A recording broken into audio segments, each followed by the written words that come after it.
Okay, so I think we're going to be getting started. Thank you all so much for being here. My name is Bella Naiman. I am the founder of New York City Jewelry Week. And we are at day 2 of our jewelry marathon. If you were here for the last talk, then you might have to hear my introduction again, and I apologize for that. But if not, I want to let you know that we have approximately 140 events taking place over the course of this week, as well as a virtual component. So when you are sitting at home and your bellies are full of turkey, you can go onto our dedicated NYCJW YouTube channel and peruse all of the virtual content that's there. And there are also still programs to sign up for this week. So the talks at MAD have become our keystone event, and we would not be able to do this without our sponsors, whose names will be flashing behind me at some point. A huge thanks to the Museum of Arts and Design for once again being our official museum partner. The theme for this year's program is called Art Worn, from fine and costume jewelry to contemporary art jewelry. We are examining how artistic intent informs the creation of adornment. We have 3 incredible programs left, one of which you will hear now, and all of these spotlight the intellect and influence shaping the jewelry world today. This program I'm particularly excited about because we get to speak to creatives and look at their personal collections. So today's talk collection is Muse, brings together Olivier Reza, creative head of Reza, Emily Satloff of Larkspur and Hawk, and interior designer Nadia Watts, who's the great-great-granddaughter of Louis Comfort Tiffany, in a discussion that's moderated by Gallery's Lucy Rees on how collecting art and design informs their respective creative visions. So before we bring the panelists out, I would like to introduce Lucy and give you her brief bio. Lucy Rees is the deputy editor of Galerie Magazine in New York. A specialist in modern and contemporary art, she brings an authoritative international perspective to the magazine's comprehensive art and jewelry coverage. With a discerning eye and a deep sense of curiosity, Lucy approaches jewelry as an art form and is passionate about craftsmanship, storytelling, and new discoveries. Originally from Australia, she first joined Gallery in 2017 as the arts and cultural editor. Her extensive background includes senior editorial roles at leading cultural publications in Sydney, Milan, and Singapore. Lucy holds a BA and an MA in art history and theory from the Università Cattolica. This is going to require a completely different accent and voice, but from the Università Cattolica of, so it's the Catholic University of Sacred Heart of Milan. Sorry, Lucy. And the University of Sydney. And so with that, I would like to welcome to the stage Lucy Rees and our incredible panelists. Thank you. I know there's so much curtain, it's like... Hi.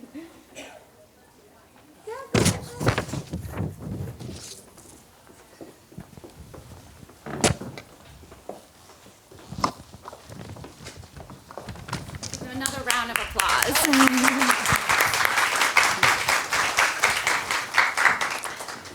Hi everyone, thanks so much for coming today. As Bella did in her lovely introduction, I'm Lucy Rees. I'm the deputy editor of Galerie Magazine, which is an art and design magazine here in New York, and I'm so thrilled to be here today talking about a topic that I'm very passionate about, which is collecting art, design, and jewelry. So we're here with 3 very esteemed panelists that I've gotten to know over the last few weeks, who all collect very diverse and unique things that really inspire their creative processes. And I think, no creator makes things in a vacuum, and it's just fascinating to see how somebody lives with something and is passionate about collecting something and how that really inspires what they're making. So here we have Nadia Watts, who's an incredible interior designer based in Denver.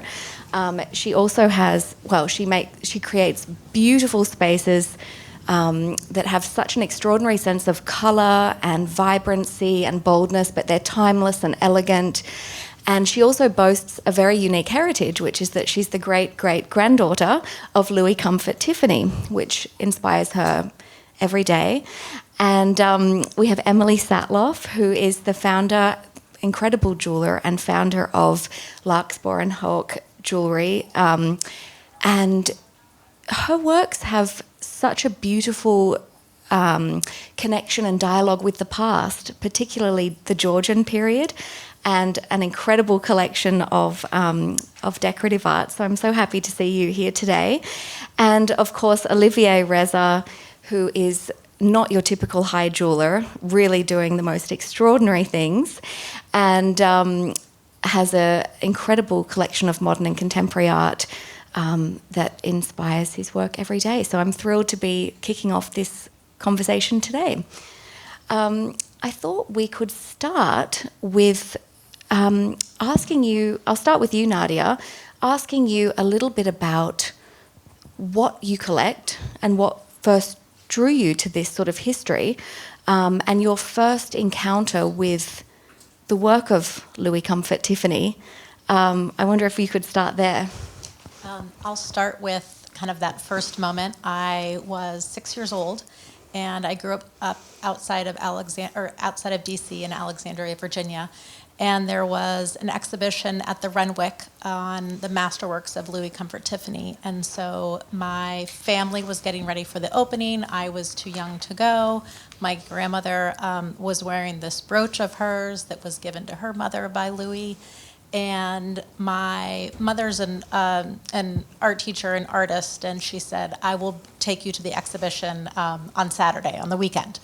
And going in there and seeing a view of Oyster Bay. It's a stained glass window where there's iris and dogwood and this wonderful landscape was my first experience in the artistry and the using glass, but also he was a painter, and so feeling as if it were a painting you were looking at.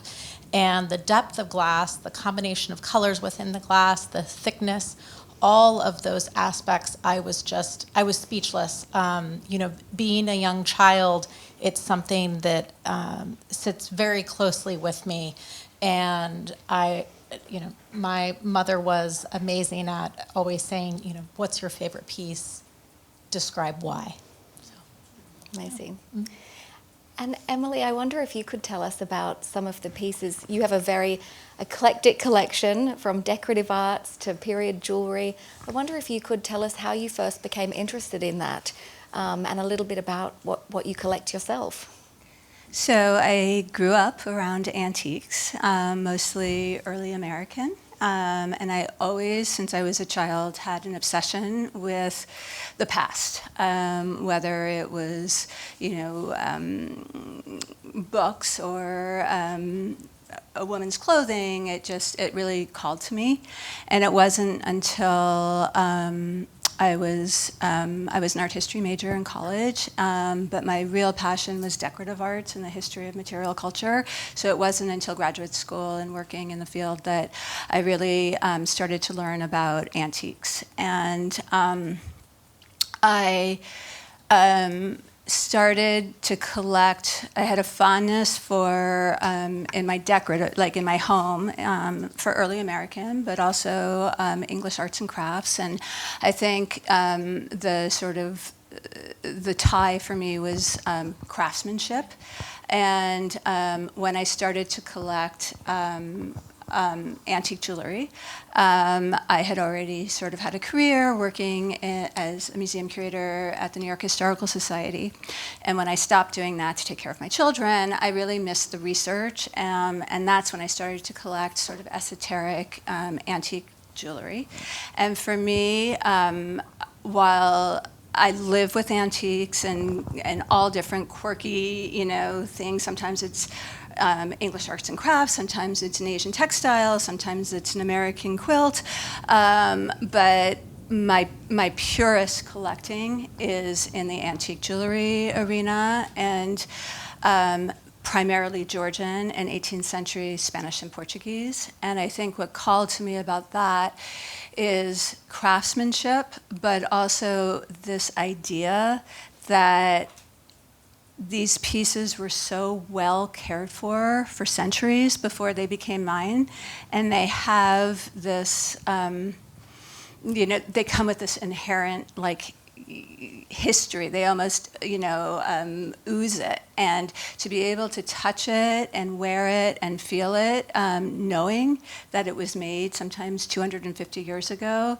is sort of chilling to me. And I love the romance of it. And I love, in Georgian jewelry, I love the sort of hidden secrets that, if you look closely, you'll find them. Olivier, I wonder, you collect many things, modern, contemporary, design. I wonder if you can tell us a bit about your personal collection and what first drew you to the art world. Thanks for having me. So I grew up in Paris, and my father was a collector of many things, but he was very much focused on 18th century. And for his generation, he's born in 1922, so at the time, and even in the 19th century, it was all about mimicking what the 18th century and the kings, the way they lived, and this great period of decorative arts that the 18th century was. So I was surrounded by this, and I remember the first time it wasn't the first time I went to an antique show, but it was the first time I went to an antique show where my maturity for design started to emerge, and it was a show. It was a Biennale des Antiquaires, which is a very, very famous show in Paris. I think it was in the 80s, and I saw this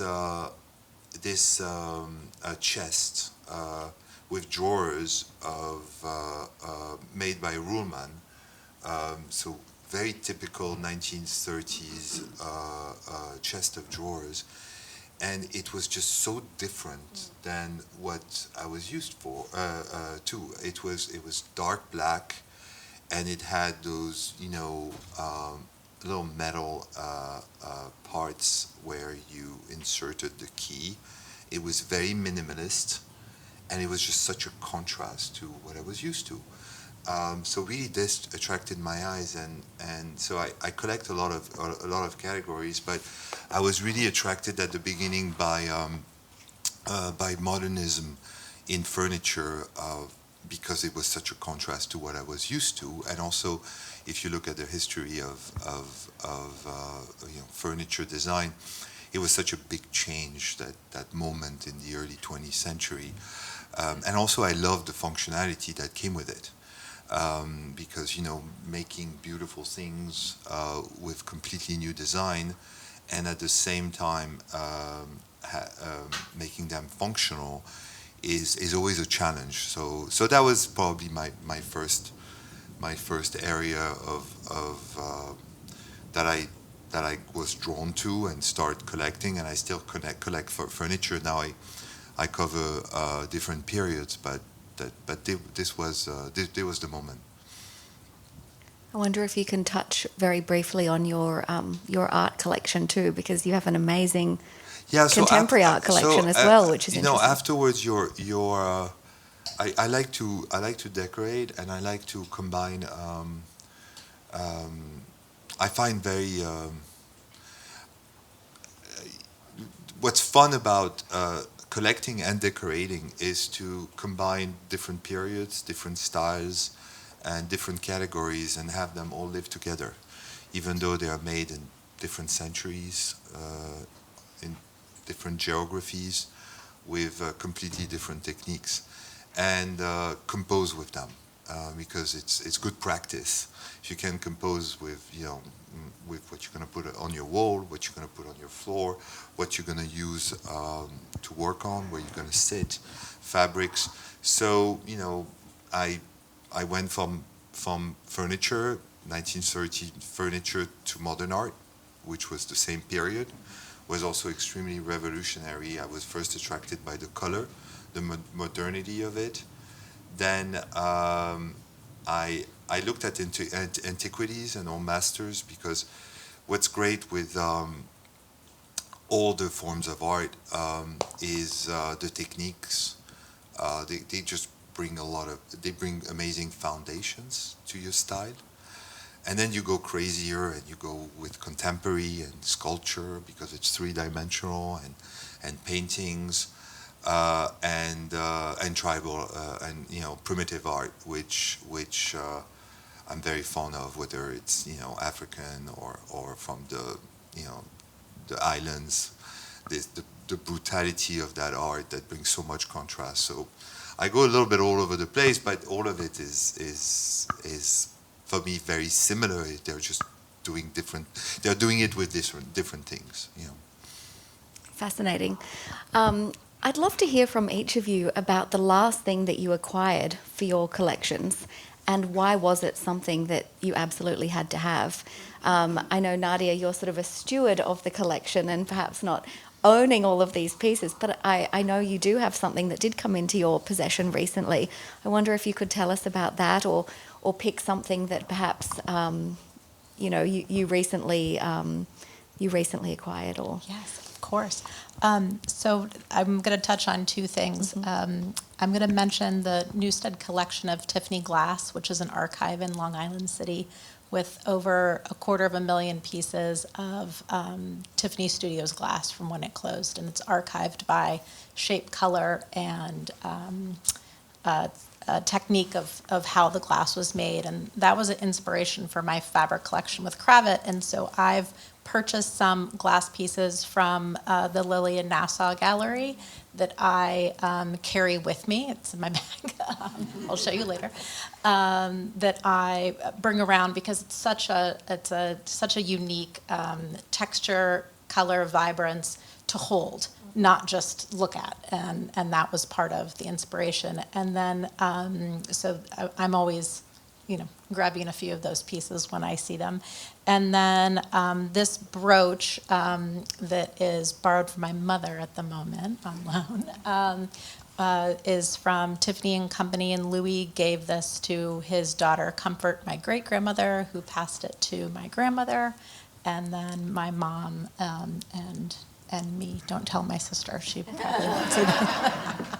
It's so beautiful. I can't stop looking at it, especially against the blue. I wish we could pass it around right now. I know, But show it's and tell. Opals and sapphires and diamonds, and there's gold and silver, and so it's just amazing to be holding it, especially remembering, from a child, my grandmother wearing it a few times. Amazing. Emily, I'd love to hear from you about, maybe we start with the very first piece that you acquired and the story behind it and why you had to have it.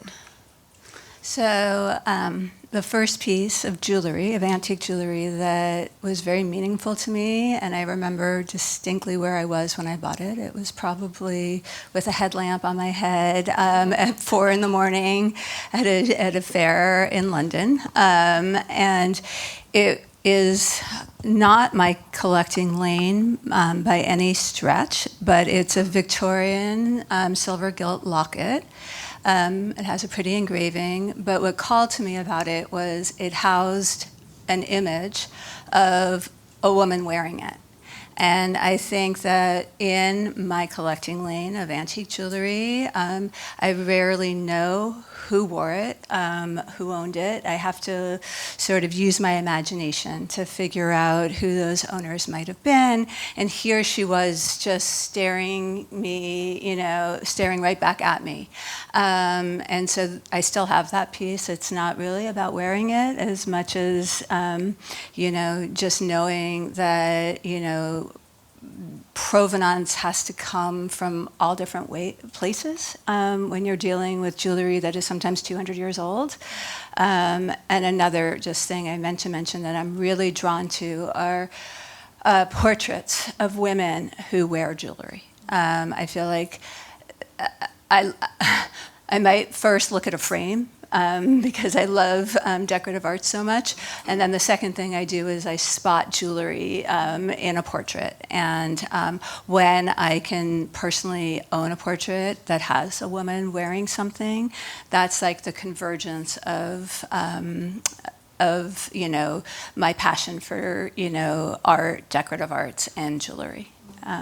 So there's on the slideshow coming later, there's a very beautiful portrait in your sitting room, which we'll talk about when it comes to you. But yes, she's definitely a character, and she's wearing this amazing jewelry in the frame, and I can just imagine how inspiring that is to be around all the time. Yep. Olivier, I wonder if you could recall the very first piece that you bought and the feeling that you had when you acquired it, or what sort of drew you to that very first piece? So it was a desk by a very famous furniture designer from the 20s, 30s period, named Christian Kras, which is a contemporary of Roman, who is also from Lyon. All the greatest furniture designer of that time, most of them came from Lyon.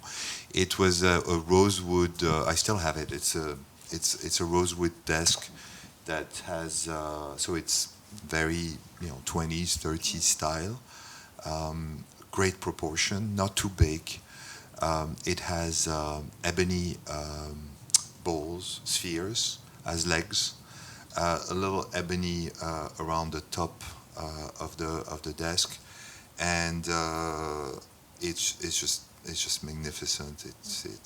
It made me feel great because it felt so special. I don't think that at that time my eye was as good as it is today to spot great composition and great proportions, but I haven't seen much better since. So I'm really happy because when you start collecting, with the years you upgrade, you improve, and you realize you made mistakes.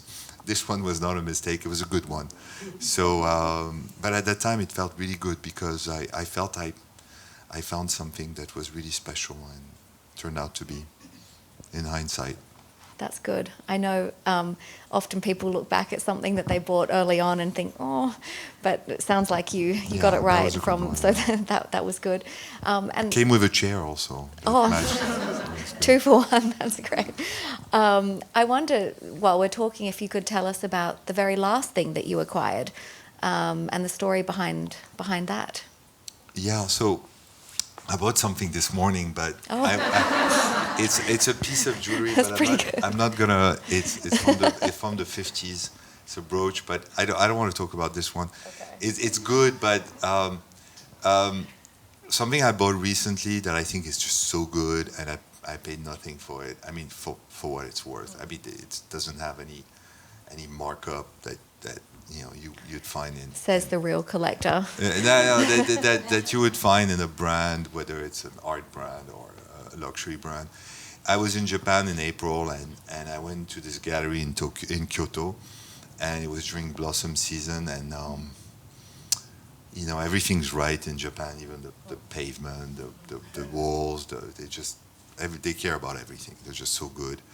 And also, it's the time where you really see how beautiful and intricate nature is there. And so it was this gallery that does glassware, and they had 3 pieces on this counter. The gallery had like a huge counter. The window, the outside window, was just anamorphic. It was even the outside was really cool. So I go in there, and you have like this vase that looked a little bit like a cherry blossom, It was very abstract, completely peeled, and I had just left a tea ceremony from a Zen temple, where they had, they always give you sweets, and they had this beautiful pastry made to look like a blossom, and then I saw that glassware that was pretty much that size, and it was obviously an abstract version of it. It was a vase, I use it as a vase, and I just thought it was just so good, and you don't find this kind of abstraction in the West, especially with glassware, or anywhere else, and I just thought it was just so good. And I look at it every day when I enter the office, because it's the first thing we see. And I'm even changing the side table it's on, because the side table is not as good as the glassware now. So. That's great. I'd love to go from here and ask you all about how some of these pieces from your collections directly inform your design process and how they really inspire some of the work that you do. And it could be either one piece or a collection of pieces or a theme. But I wonder if we could start with you, Nadia, and maybe you could tell us about that collection you did with Cravat and a little bit about how that inspires you. So the Newstead collection of Tiffany glass was so inspiring to see the colors and the shapes and the relationship between the two. And since nature was an inspiration to Louis and his studios, it's always relevant. The colors in nature are always there. It's not something, we're beyond trend at the moment in this right here.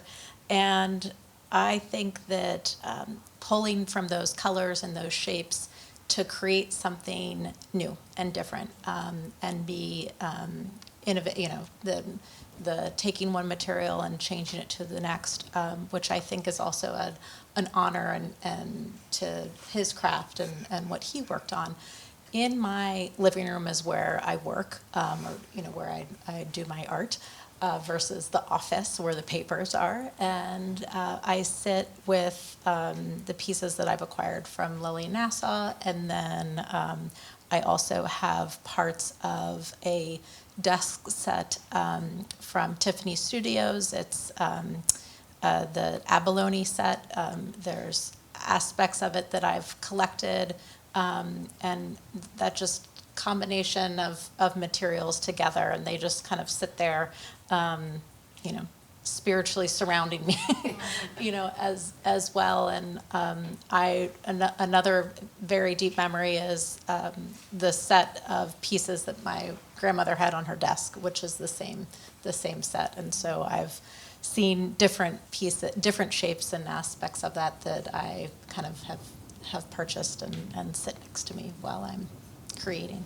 I loved we had a Zoom call recently and you were picking up little objects on your desk and showing everyone, and it was just amazing like to be just like pencils or something, pieces of rare glass. Exactly. And all sorts of things. Yeah.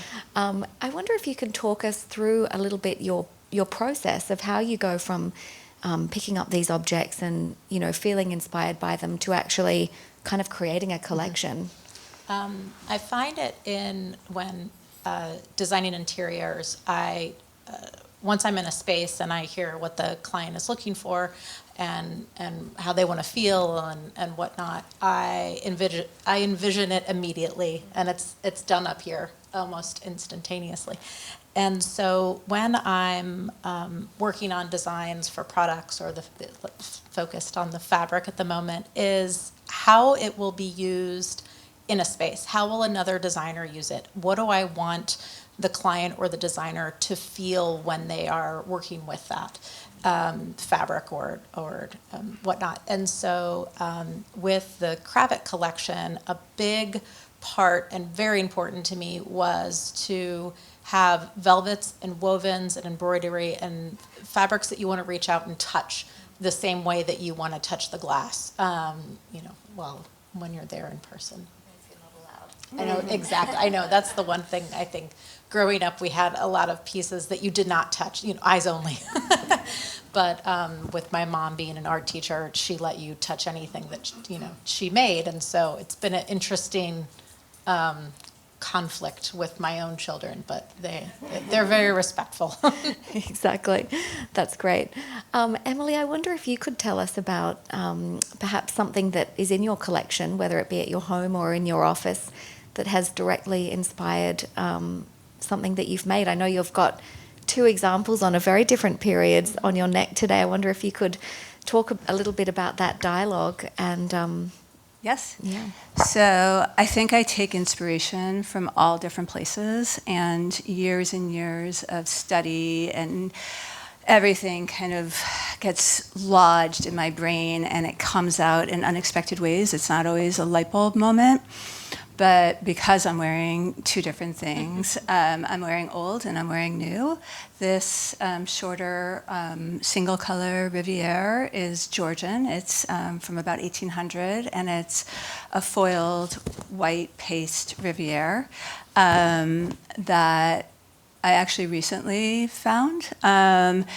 This Riviere is in recognition of, it's my newest collection, and it's in recognition of Larkspur and Hawk's 25th anniversary, and it has 32 different, I'm really known for reinventing or reusing an 18th century technique of foiling gemstones, and so this has 32 different foils that have lined each setting as a celebration of 25 years of loving antique jewelry and working in the field.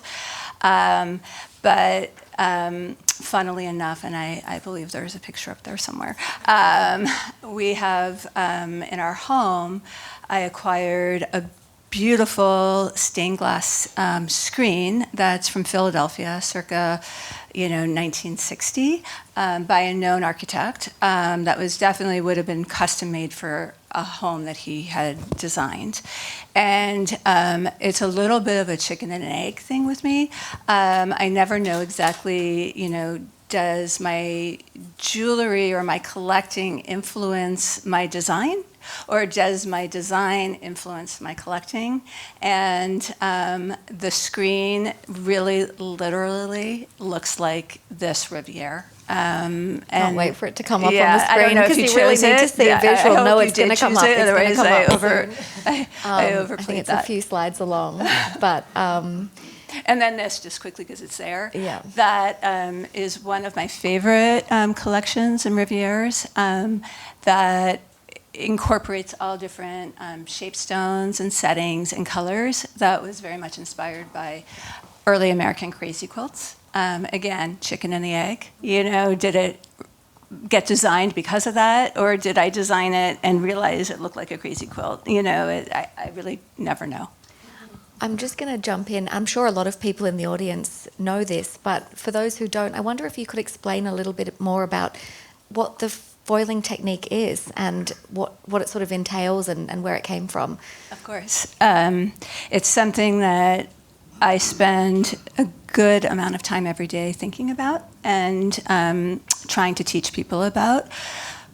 In the most simplistic way, foiling originated and was in its heyday in the 18th century in Europe. And the reason, basically what it is lining. They didn't have as good lapidary skills as they will later have in the 19th century. And so in order to give all stones, including diamonds, all translucent stones, more color, light, and vibrancy, jewelers would used what we call a closed back setting, so metal behind a stone, and they would cut and line each setting with a metallic foil to brighten the stones. Sometimes the foils were gold, sometimes they were silver, and sometimes they were really, really brightly hued. And there's this unmistakable play of light and color you get from foiling. And I started my career as an antique jewelry dealer, really specializing in the 18th century and teaching my clients about the beauty of foiled gemstones. And I wasn't trained as a designer, and I'm not a bench jeweler, but I had this moment where I just had a burning curiosity and desire to make modern designs using this sort of outdated, by all accounts, technique. People say sometimes, why don't more jewelers use it today? And it's really easy to answer. It's because you don't need to. We have great stone cutting, and it takes a lot of metal. And it takes a lot of time, and you have to, treat each foil, cut it, smooth it, and then, set the stones. So that's foiling has kind of become a bit synonymous with Larkspur and Hawk, and some people work in enamel. I work in foils. I love it. Thank you for explaining that so well. Olivia, I wonder if you could tell us about how your collection at home and in your, also I should mention that Olivier's atelier on Madison Avenue is filled with amazing art and design pieces, and I know you have it at your home as well. An example of maybe one piece or a collection of things that has directly inspired your own jewelry work? So, for me, being surrounded by those pieces and the way we organize them as a decor is first of all a testament that good things, well done things are timeless.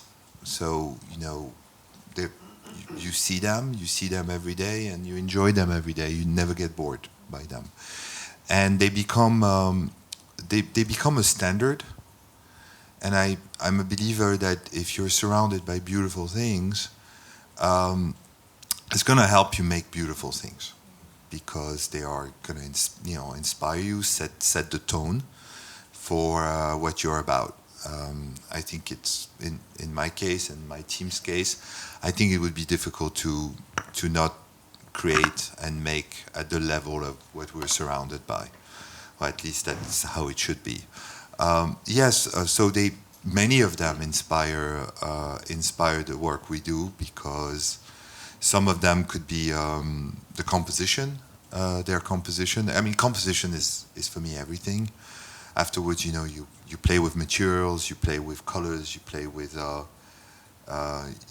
contrasts, and then functionality in jewelry. So a good piece always has a good composition. But some pieces and the techniques that it uses to create that composition, I have transpired into our work. Whether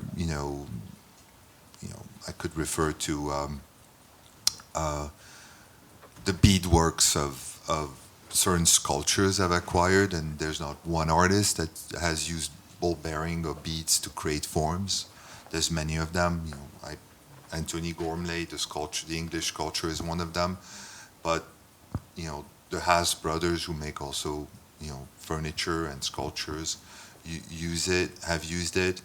But 18th century also, Etruscan antiquities used the ideas of sequence beads. But the idea of having them of different sizes and creating forms with them, that came from the contemporary version of using beading in shapes. So that's one example. I think sculpture in general has been a very big influence, and how abstract shapes and the use of abstract shapes and assembling of abstract shapes in certain types of volume could become a companion for the human body and an enhancer of the human body if those forms and abstract forms are shaped to move, catch light, connect with the wearer. So that has been also an influence. But there's many influence. A piece of art or a piece of furniture can also simply be an influence because of the brutal contrast that an artist will choose to make between one material and the other, or one color and the other, and the idea of taking that and bringing it onto the body and having such contrast, and see how such contrast can become part of you in a form. No, that's very well put. And I feel like with your jewelry especially, there's sort of a sense of the negative space and the sort of stripping back, like a bit like a sculptor, to kind of create these amazing, almost sometimes minimalist, they feel like small sculptures in a way. And I wanted to ask you, with your design process, do you start with, you work with incredibly rare, spectacular gemstones, and I wonder if you start with the stone, or do you start with the idea and the form? And can you tell us a bit about how you sort of conceptualize creating a piece of jewelry? So it depends whether or not there's a center stone or a set of prominent stones. So let's say we we are not using a prominent center stone and set of important stones. I'll get to that in a second. But let's say it's a piece of jewelry who will only have accent stones. So it's not really driven by what's happening with that stone or that set of stone. So the starting point is not only an idea, it's a function. So I observe a lot women in general, men too, and I try to see how they style themselves and what they like to put on themselves. And when I see something that is good, I try to replicate it in one of our jewelry categories, or even invent one. There's not much to invent, but and see if we can create a unique design with the materials we use that are, the rarest and the most beautiful on the planet. And I try to create that style. Like, for instance, right now we have, just to give you an example, because it probably sounds abstract what I'm saying, but I'm working on a choker right now because I realize that chokers can make one very sexy. And everybody wants to be sexy. I mean, most people want to be sexy.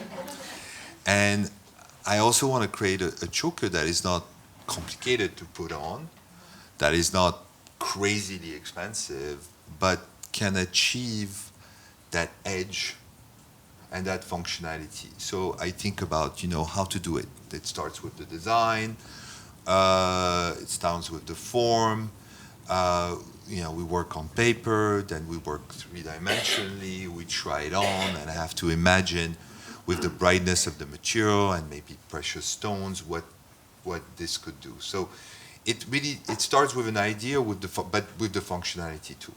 Like right now, we just finished a chandelier earring on one of our, most, popular family of designs, and I wanted to achieve one specific things that I see on women that I find super attractive, and I wanted to be able to recreate that in an Uber version using amazing materials to be able to give this to the wearer, that ability to add this to their look, so that they can become that superhero. So that was the idea. With stones, it's that, but it's also what can I give to the stone for the stone to look even better than it being just loose and in your hand looking at it. Okay, and with gemstones, what happens is that if you combine it with other stones, they can look better. So it's about picking which stones you're going to put it with. So if you work with a color stone, yeah, you can put diamonds on the side, but other colored stones might do even more to that gemstone. So you have to see what you combine it with.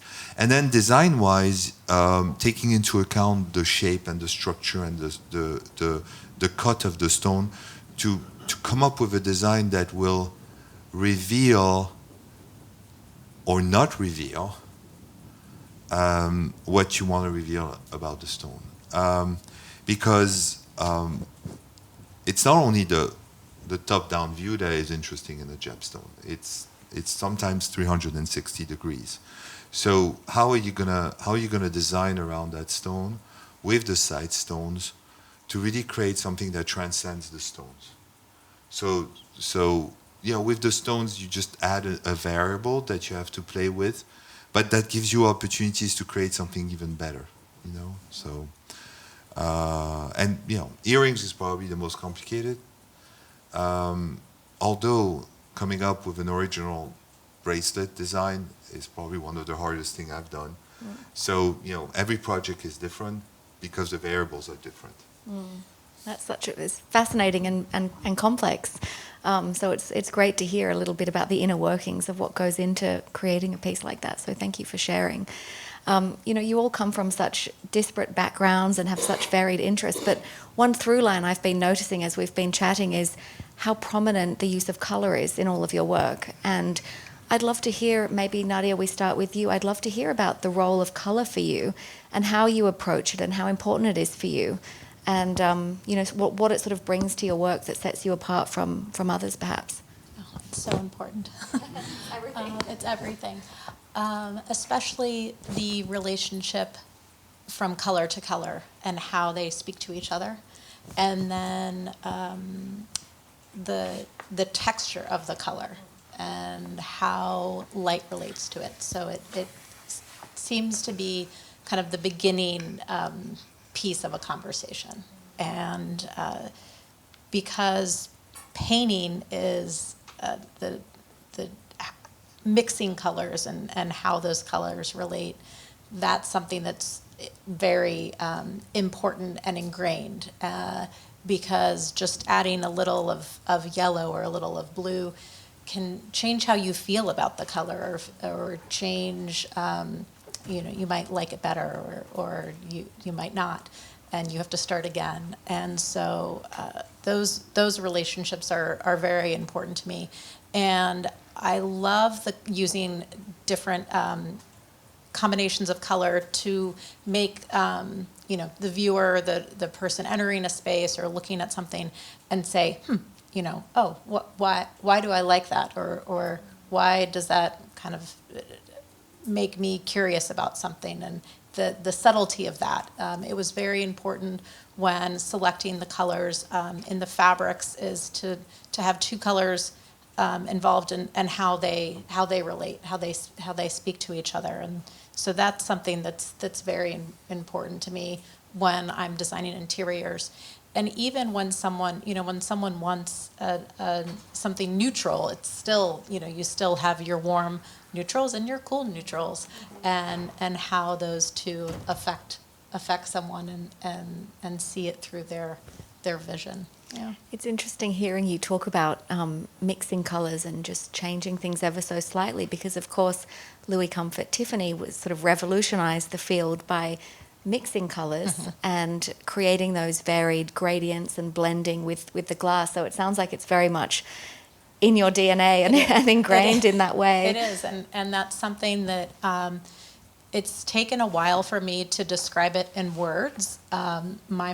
My mother, as an art teacher, I think she's done a great job of kind of doing that throughout my lifetime, but explaining, we inherit, as a family, we inherited his gift of color and seeing color. And, when a group of us are together, I'm talking, 30 to 40 of us, even anyone who's not even in the arts, I think, oh, I love that color combination in your shirt, or, where they just, it's something that's so innate that sometimes you don't know why. You don't have a reason why you're attracted to a color or combination of colors together. So it is, and I think knowing that, Louis started off as a painter, and so that kind of, I think, resonates to understand that's where he began, to then feed into the other aspects of his career and business. And one prominent, I went to design school at the New York School of Interior Design, and one of my favorite classes was the color theory, where we had to paint, we had to mix a color on a color card and figure out what was in that color. That's to so make hard. it. And I know I could sit and do it for hours, but I think it's also very therapeutic at the same time. And we grew up having jars of colored pencils and pastels and everything around to always be experimenting with the color. That's fascinating. Thank you. Emily, you're also incredibly skilled and masterful at using colour, and your sense of colour is just extraordinary. I wonder if you could tell us about your approach to colour with your jewellery, and also something that I was just thinking about as well is how do you sort of pay homage to the past with your jewelry and bring it into the future, but make it sort of so it's not too historical, but it's not too kind of out there. I feel like that is through color for you, that it's this incredible sort of balance that you have. I'd love to hear from you about that.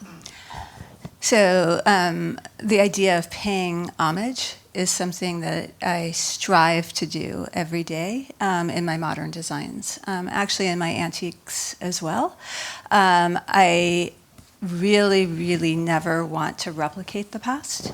And so I hone in on something that I really respect in a piece of antique jewelry or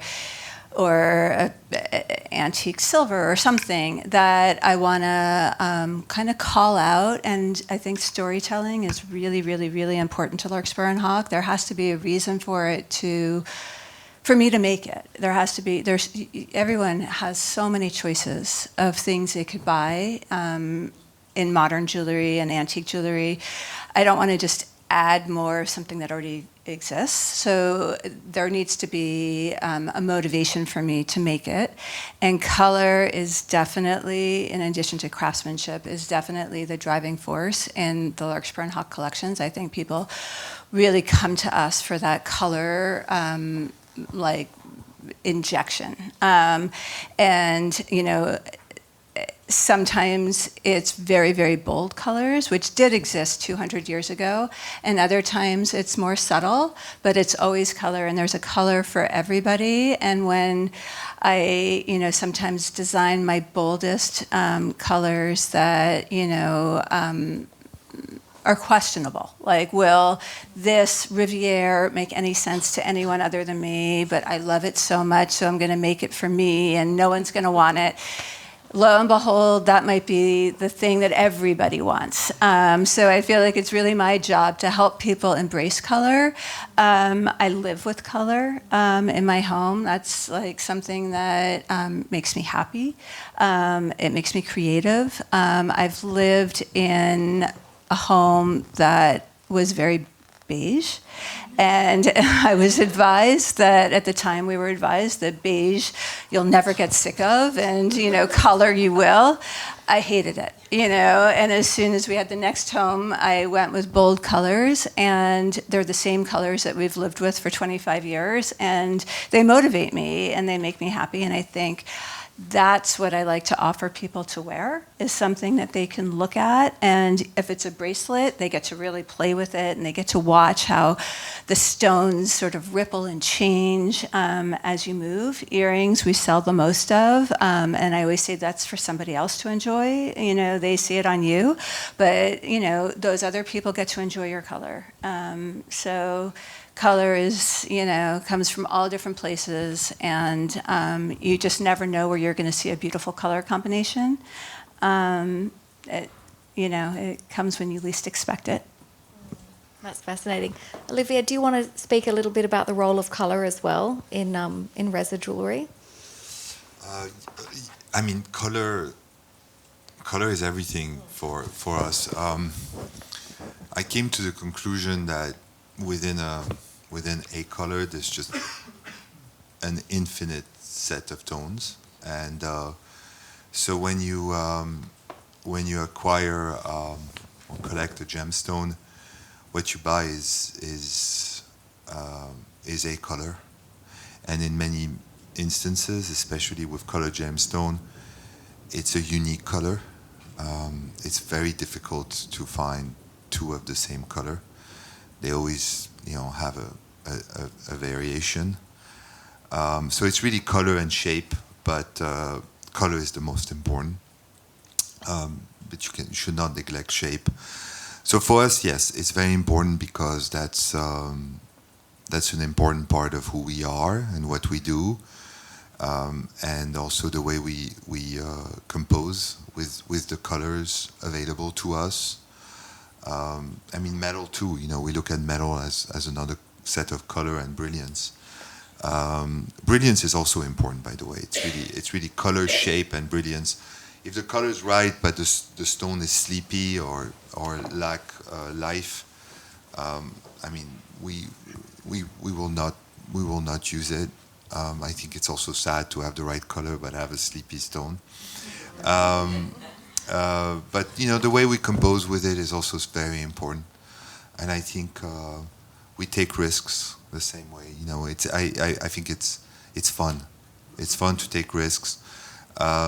You might narrow the amount of collectors who are going to go for it, because your average collector is going to be more risk averse than your alpha one. Also, it's harder to style color, and for many of the collectors, being able to style your jewelry is very important. But it's hard not to combine colors when they talk to each other and they create something greater than themselves. So yeah, so color is very important. So inspiring to hear about that. I know we've only got a few minutes left, but I'd love to end it by asking each of you, what's the greatest piece of advice you've received as a collector and designer?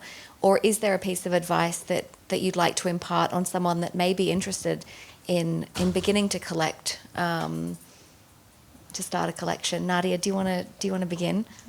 Collect what you're drawn to, and always ask questions. I love learning, and I love exploring and being curious, and I think that it's something to do forever, is to always be curious and ask questions. Yeah. That's great. What about you, Emily? I was sort of taught early on that with antiques, that assume it's wrong and prove that it's right.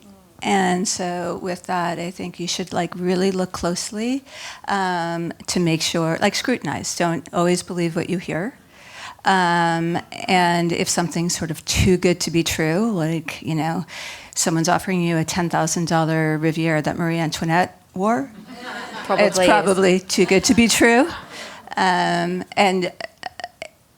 And find groups of collectors and people that share your passions, because you learn so much from each other. And it makes it so much more fun when you can, look for things together and learn from each other. I love that. Build a sort of community around it. Yeah. What about you, Olivier? There's just so many things there, because you pick up so many good tips. I would say, first of all, trust your gut. Ask questions.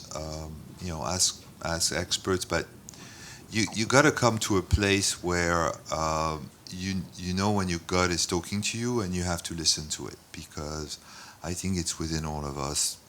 I think I'm a believer that taste is something objective rather than subjective, but there's philosophies that would disagree with me. So trust your gut, and then look at a lot of stuff. Observe. Today everything's online. Look at it and go for the unusual that is timeless. Go for that design that surprises you, that really feels very good, and make sure that it hasn't been made endlessly, because then it's not a collectible. And go for it. Try to go for the first versions of it, or the first one who did it, because that will always have value if it has been replicated. And be careful.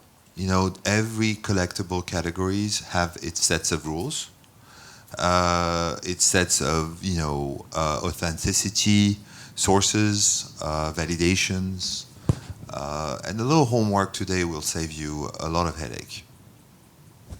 That's great. Well, thank you so much. Thank you, everyone, for joining. I'm